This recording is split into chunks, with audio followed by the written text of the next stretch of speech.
Samuel chapter 1. We'll be looking at verses 3 through 10.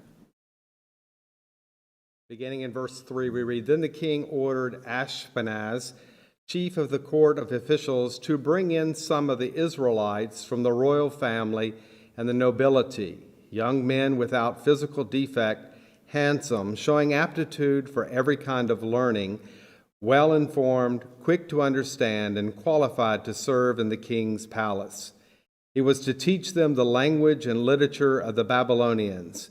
The king assigned them a daily amount of food and wine from the king's table, and they were to be trained for 3 years, and after that they were to enter the king's service. Among them were some from Judah, Daniel, Hananiah, Mishael, and Azariah. The chief gave them new names. To Daniel he gave Belteshazzar, and Hananiah Shadrach, Mishael Meshach, and Azariah Abednego. But Daniel resolved not to defile himself with the royal food and wine, and asked the chief officials for permission not to defile himself in this way. Now God caused the official to show favor and sympathy to Daniel. But the official told Daniel, "I am afraid of my lord the king, who has assigned your food and drink. And why should he see you looking worse than the other young men your age? And the king would then have my head because of you." Today we're continuing our series that's looking at responsibility and how we can be more responsible with our lives. And today I want to talk about integrity.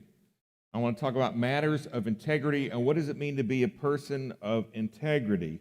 If somebody was to ask you today, I'm asking you, who do you want to be like? Or maybe who do you want to be more like?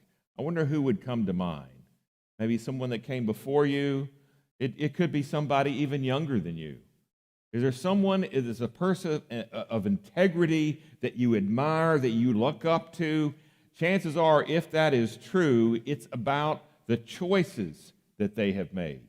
It's not so much about what they talk a good game, but it's what they have done, the decisions they've made, and the choices that they've made. And so I want to talk today about those kinds of choices. When I was thinking about this idea of integrity, I think I was a little bit off base with the definition of integrity. I always thought integrity was kind of meaning that you do what you say and that your inner life matched your outer choices and your outer life. And it was about being honest. I think all that is a part of it, of what it means to be a person of integrity. I think a good definition is doing what you ought to do even if it costs you, when nobody's looking. Doing what you ought to do even if it costs you. And so a lot of times we make these little decisions that nobody else knows if we're going to do it or if we're not going to do it, but it affects us in ways that you don't even think about.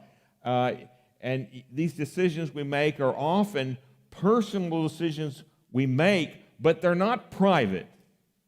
Because when you make a decision, you affect other people. And the word integrity is often used in buildings. They talk about structural integrity. You know, whether a building is sound. Remember the building in Florida that fell and nobody knew that it was going to fall? And how terrible that was when it happened. A structural integrity is the ability of a structure to withstand its intended load without failing due to fracture or fatigue. So that's what it means to have a structure that is of integrity. It won't fail. That one beam, one part of the structure, if it's unsound, it affects everything else. When a load-bearing structure fails, the load is transferred to and potentially overloads surrounding support structures. And that's what happened in Florida. You had something that was unsound, and even though it looked sound on the outside to most people that didn't have the eye for it, there was something unsound in it. And when it failed, it collapsed around them. And in our own personal lives, we often make choices thinking that, well, it might affect me, but that's just my choice because I have freedom. But we're connected to other people. We're connected in people that we don't even think about. And a failure of personal integrity adds stress to the people around us. If you're a parent and you're part of something, you make some decisions that are unwise, it not only affects you, it affects the kids. If you're a child, if you're a young person, or maybe a grown child, and you do something that lacks integrity, it will filter around you to the entire family. And so it doesn't just affect you, it affects everybody in a positive or a negative way. I could not help, as I was watching last night a movie. I don't think I've ever watched the whole movie. It was about the crash of the flight. You know, there were 4 planes that were hijacked on 9/11. United 93 was the only plane that did not reach its target. It crashed near Shanksville, Pennsylvania at 10:03 a.m. Nobody survived. And we now know that the reason it crashed is because the people in the plane that were riding the plane took it upon themselves to try to take back control of the plane, because they knew from talking to other people on phone conversations that the other planes had crashed into the Trade Center, that this plane was headed to Washington, and they knew that they had a responsibility. Military commanders, we now know, were not notified that United 93 had been hijacked until 4 minutes after it crashed. The fighter jets were 100 miles away. They could not have stopped the plane. The plane was headed for the White House. It would have crashed. It would have been horrific. And yet the people on that plane took it upon themselves. There were people on that plane of great integrity. They did what they ought to do, even though it cost them virtually their lives. And I was thinking, would you do that? Would I do that? If you're put in a certain situation like that, we probably will not be put in a situation like that, but we are put in situations on a regular basis where we can be completely honest, completely the people that we ought to be, even though other people aren't looking. So the text that Jesse read just a minute ago, I want to look at today, a story of someone who was put in a situation as a young person, and he made this decision of integrity. I'll give you a little background. Nebuchadnezzar was the king of the Babylonian Empire in 605 BC. The Babylonian Empire went to war with Egypt and Assyria. And basically, Assyria was wiped away. Egypt was defeated. Babylon was supreme in that day. And so the king decided to make vassal states of everybody between Egypt and Babylon, which included Israel. And so he went into southern Israel, and he took over. He arrested the king and put him in chains.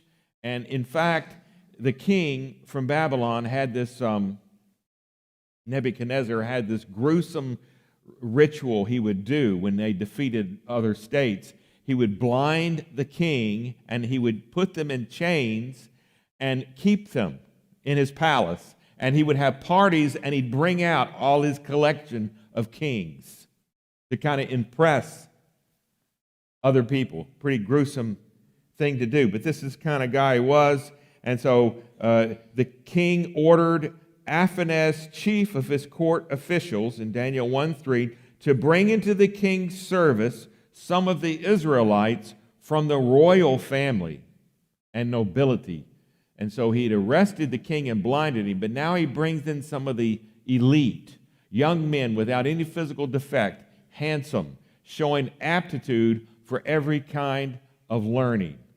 And so this is the custom that this king has. Is pretty brilliant, really. Whenever they conquered a country, he would take the best and the brightest, the youngest.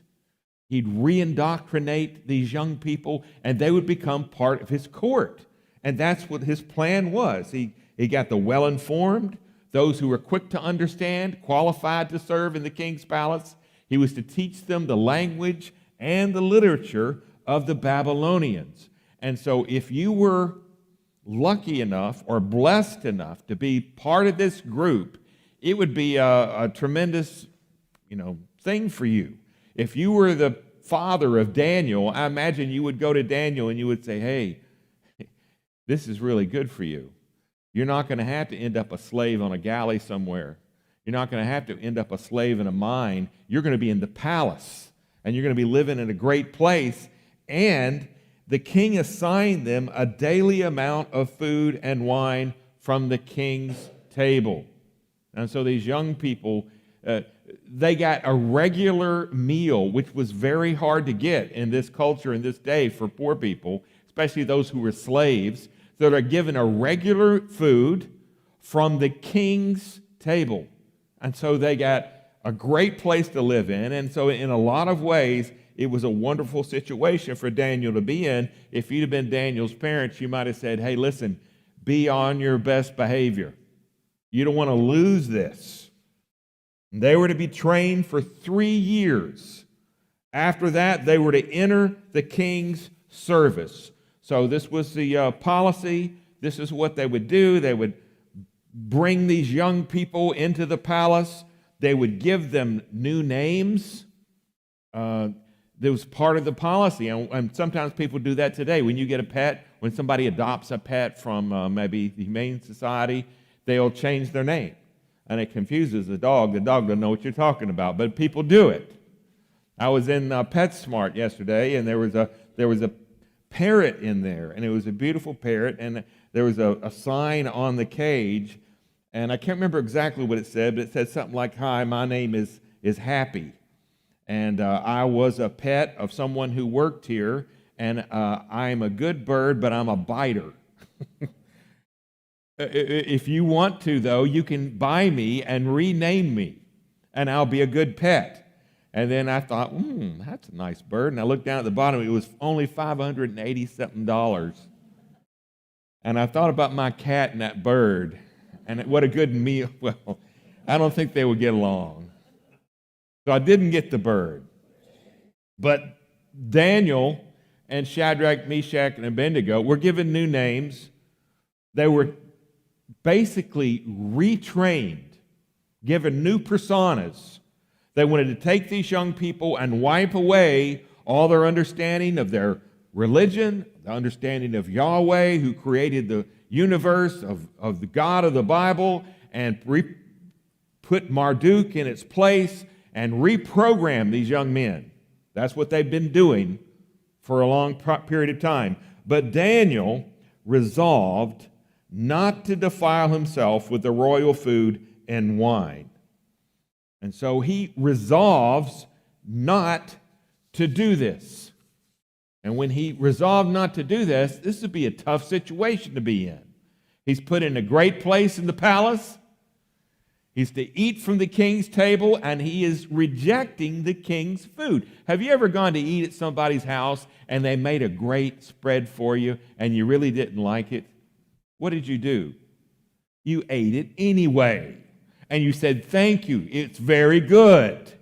Why? Because I'm from the South, and that's just what you do. Now, don't be worried. I like everything everybody fixes here. I do. But it's what you do. You be respectful. And here we got this young 15-year-old slave who's disrespecting the king's food. I mean, that's a very shady thing to do in their culture. But Daniel did not hide it. I mean, if I'd have been in a situation, I imagine that I might have taken the food, but kind of picked at it and maybe fed it to the dog when nobody's looking, so I wouldn't get in trouble. But Daniel was straight up. He went and asked the chief official for permission not to defile himself in this way. You remember this prayer? You ever pray this prayer? Lord, bless the food to our bodies and our bodies to your service. We pray that kind of prayer.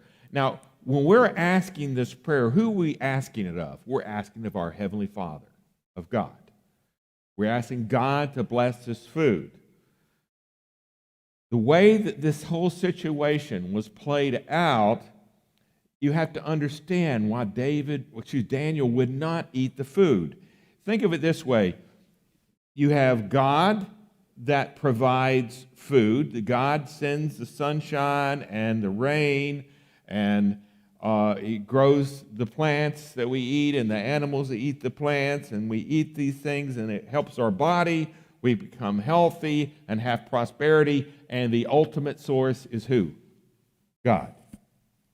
According to this culture that Daniel had been become enslaved to, they viewed the ultimate authority as Marduk. Marduk gave us the food that I'm eating from the king's table. It helps me to be healthy, and because of that, I'm prosperous, and I have my allegiance to who? Marduk. And so, those of you who are vegetarians today will look at this text and say, isn't this great? This is just showing you that I'm right. That's not what this text is about. It's about food that was in the name of a false god. That's why Daniel would not eat it. And the important point here, I think, is that he made up his mind ahead of time not to eat it. 15 years old. And he's just thinking, no, I'm not going to do it. And in your life and my life, it's important to make up your mind before you're in a temptation, before you're near a situation where you could go this way or that way, to make up your mind now, this is what I'm going to do. Because one breach of integrity leads to another breach of integrity. And so, if he did not made up his mind to be a person that didn't do this, it would be easy for him to do it another time. So the first breach makes the second one easier. I see this all the time. You know, people I can see him eating it the first time. Well, I'll eat the food this time, but in the future, and then all of a sudden he eats it another time and eats it another time, then it becomes a regular occasion. And the second breach creates a pattern. And there becomes a pattern of this kind of behavior over and over and over and over again. Before you know it, he is in the service of Marduk. This happens with people today. You say, well, I'm just going to do this. I know we don't believe this, but I'm going to do it this one time. One time leads to a second time, to a third time. Before you know it, you don't have the character that anybody would look at and say, hey, I want to be more like they are. Wouldn't it be great if everybody here has somebody that looks to you and thinks that, I want to be more like they are? I don't care if you're a guy or a girl, that you want somebody to be able to look at you and say, I want more of that. God caused the official, the only thing that helped Daniel here is God's favor. God caused the official to show favor and compassion to Daniel, because in their culture, they didn't have a lot of compassion. They just didn't. God caused the official to show favor and compassion to Daniel, but the official told Daniel, I'm afraid of my lord the king who has assigned your food. I like you, Danny. You're a great young man. I want to help you out, but I'm afraid of this, because if I don't feed you the good food, then you're going to look worse than the other men that you're around, the other 15-year-olds, and then the king is going to come to me because it's my responsibility to take care of you, and he's going to have my head because of you. Now, we use that as a kind of a slang term for I'm going to get in trouble. He meant he's going to cut my head off. I will get executed if I don't take care of you. Now, what does Daniel say? Does Daniel get really bold and self-righteous and make a big deal and stand and say, well, I'm going to do this anyway? That's not what Daniel does. In fact, Daniel didn't even respond to him directly. He goes to the guard, because he's only a 15-year-old kid. And he goes to the guard, whom the chief official had appointed over Daniel, Hananiah, Mishael, and Azariah. By the way, that's their new names that they're given. And he says to the guard, I got a plan. Please test your servants for 10 days and give us nothing but vegetables to eat and water to drink, which, by the way, is probably pretty good. I know a lot of you men don't like the vegetable as much. Some of you men. but it is good for you. We know that now. But back this, according to what the text is, though, it's not about whether it's vegetables or meat. It's about whether it's sacrificed in the name of a false god. Why should he see the looking? Then compare our appearance with the young men who eat the royal food. So he said, let's make a test. 10 days, we'll eat what we like. They eat what they're supposed to, and we'll see how it works out. And treat your servants in accordance with what you see. So let's do a test case, because I don't want to get you in trouble. I don't want to get your master in trouble. And so he agreed to this and tested them for 10 days. And of course, at the end of 10 days, they looked healthier, better nourished than any of the young men who ate the royal food. So the guard took away their choice food and the wine they were to drink and gave them vegetables instead. No McDonald's for them. Vegetables, green beans, and fried okra. That's a vegetable. and good stuff, corn on the cob, and eating this good stuff, and they become healthier.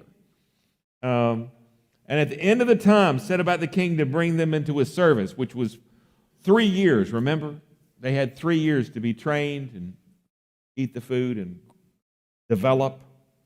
The chief official presented them to Nebuchadnezzar. Remember him, the king? After 3 years. The king talked with them, and he found none equal to Daniel.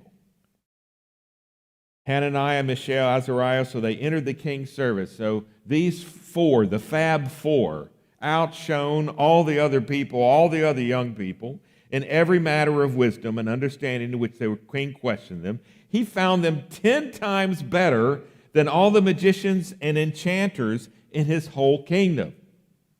Now, evidently, the training would have included something regarding enchanting and magic. I do not believe Daniel believed in any of it, but he listened to it. He went along because God wanted him to be a person of influence in that place. But he did not put his allegiance in anything but Yahweh, anything but God. And he took a stand, even though it was a dangerous stand, as a 15-year-old. Now, the next text, it's easy to read it and not really understand the background. The next text says, and Daniel remained there into the first year of King Cyrus. Do you know how many years went by between this time when he was 15 and the year of King Cyrus? 70 years. 70 years that he outlived 3 different kings, Nebuchadnezzar, then Darius, then Cyrus. Daniel was strategically positioned during the 3 most powerful men of his day to be their guidance. God put him in a position where he could influence these folks, and he got set up for this when he made a decision when he was 15 years old to be a person of integrity, a person that's going to do the right thing even if it costs you something. Doing what you ought to, even if it costs you. This is what Daniel did. Now, in your life and my life, we may not have this kind of experience exactly. You may not be in a situation where you have that much connection to one of the leaders of our world, but in countless small ways, you're going to face decisions that will challenge your integrity. That will be something that you could get away with, but it's just not right. And what I'm challenging all of us today is that we become and make a decision now before we're in a situation where we're being tempted. And by the way, as long as you're breathing, you can be tempted. Don't think, well, I'm beyond that now. No, we all have temptations. We all have things that God could use to get to us in small ways. And so what I'm challenging us today is to make a mind to say we are going to be people who have integrity, that we're going to do the right thing no matter if it costs us or not.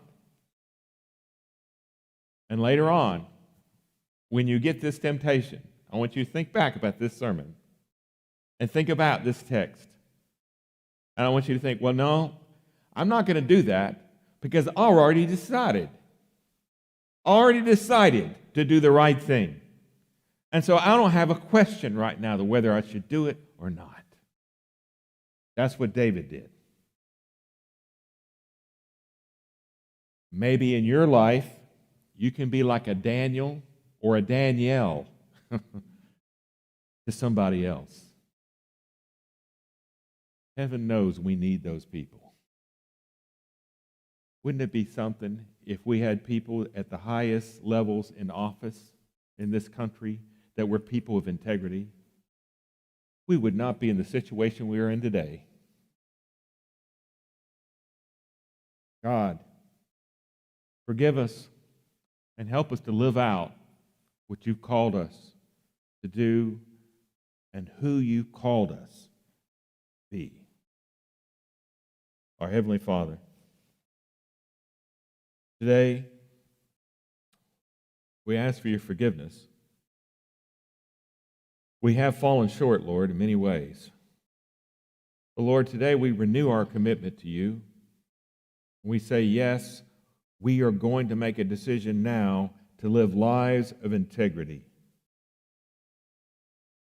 Lord, I pray that you would give us your Holy Spirit to give us the strength to do that. Help us not to forget.